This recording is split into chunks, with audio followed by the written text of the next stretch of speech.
दोस्तों नमस्कार। आपको याद है आज से ठीक 5 साल पहले इस देश में एक बड़ा बवाल मचा हुआ था। हज़ारों किसान दिल्ली के बॉर्डर पर बैठे हुए थे, अपना हक माँग रहे थे, 3 कृषि कानूनों को रद्द करने की माँग कर रहे थे। आज हमें उस घटना के बारे में कितना याद है? क्या वाक़ई आपको याद है?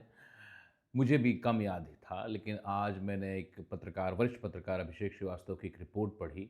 उसके बाद काफ़ी कुछ याद आया और काफ़ी कुछ ऐसा भी सोचा जो मुझे बहुत पहले सोच लेना चाहिए था, हमें बहुत पहले सोच लेना चाहिए था और हमें ये भी सोचना चाहिए था कि उस आंदोलन से आज हम क्या सबक ले पा रहे हैं। तो जैसा मैंने आपको बताया कि पत्रकार अभिषेक श्रीवास्तव ने 5 साल पहले हुए इस किसान आंदोलन पर लिखा था और ये रिपोर्ट पढ़ते-पढ़ते एक अजीब-सी बात महसूस हुई कि हम इंसान कितनी जल्दी भूल जाते हैं। वो रातें, वो लंबा इंतज़ार, वो ट्रैक्टरों की लाइनें और आज सब बस तस्वीरों की तरह हमारे दिमाग में बचे हुए हैं या शायद वो भी नहीं। पर असली सवाल ये है कि उस आंदोलन से हमने क्या समझ बचाई, क्या समझा?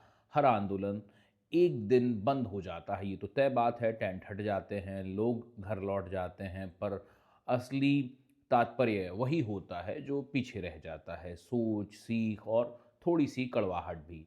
पत्रकार अभिषेक श्रीवास्तव ने जो ये रिपोर्ट लिखी है 5 साल बाद, उसमें उन्होंने लिखा है कि आंदोलन नारे नहीं होता, वो छोटे फैसलों का जोड़ होता है। कौन सबसे पहले खड़ा हुआ, किसने सबसे पहले बोला, किसने सबसे पहले डर तोड़ा और ये बात बिल्कुल सच है, इतिहास हमेशा बड़े नेताओं पर टिका नहीं होता, इतिहास कई गुमनाम लोगों की लगातार कोशिशों पर चलता है। किसी भी बड़े आंदोलन का सामाजिक असर उसके ख़त्म होने के बाद शुरू होता है, जब लोग निजी ज़िंदगी में अपनी सोच बदलने लगते हैं या फिर उनकी सोच बदल जाती है।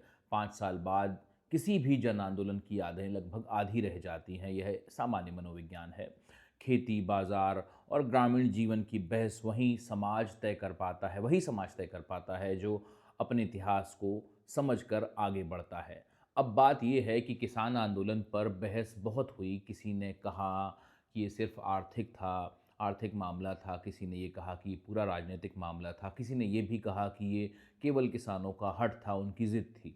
लेकिन सच्चाई ये है कि ये सब कुछ हुआ था, यह खेत का सवाल भी था, ये कानूनों की जटिलता का मामला भी था और ये उस भरोसे की भी लड़ाई थी जो किसान और व्यवस्था के बीच धीरे-धीरे टूटता गया था और जो नज़र आ रहा था बिल्कुल साफ तौर पर। आज 5 साल बाद जब हम इस वीडियो पर ये बात कर रहे हैं, उस बात को याद कर रहे हैं, उस आंदोलन को याद कर रहे हैं, तो कोई रनिंग कमेंट्री, कोई वायरल तस्वीर, कोई एक छलांग वाला क्लिप शायद हमें याद आ रहा होगा। पर आंदोलन की रूह उन क्लिप से कहीं बड़ी थी। वह रूह थी कि लोग समझने लगे थे कि लोकतंत्र सिर्फ वोटिंग नहीं है, लोकतंत्र का मतलब है सवाल पूछना। और अगर सरकार गलत समझे तो सुधार की मांग करना भी होता है। अब मुद्दा ये नहीं है कि कौन सही था और कौन गलत था, मुद्दा ये है कि अगली बार हम कैसे बेहतर होकर खड़े हो पाएँगे। क्या कोई आंदोलन इस तरह से होगा जो किसान या कोई भी अपना हक माँगेगा। कोई भी आंदोलन परफेक्ट नहीं होता, गलतियाँ हर जगह होती हैं, कहीं रणनीति ढीली होती है, कहीं दिशा धुंधली होती है, तो कहीं नेतृत्व जो है पूरी तरह वो बँटा हुआ होता है। पर गलती से सीखने वाले समाज में आगे बढ़ते हैं, गलती से भागने वाले समाज में फंसे रह जाते हैं। आज 5 साल बाद असली संघर्ष ये है कि हम इस आंदोलन को किस रूप में याद करें।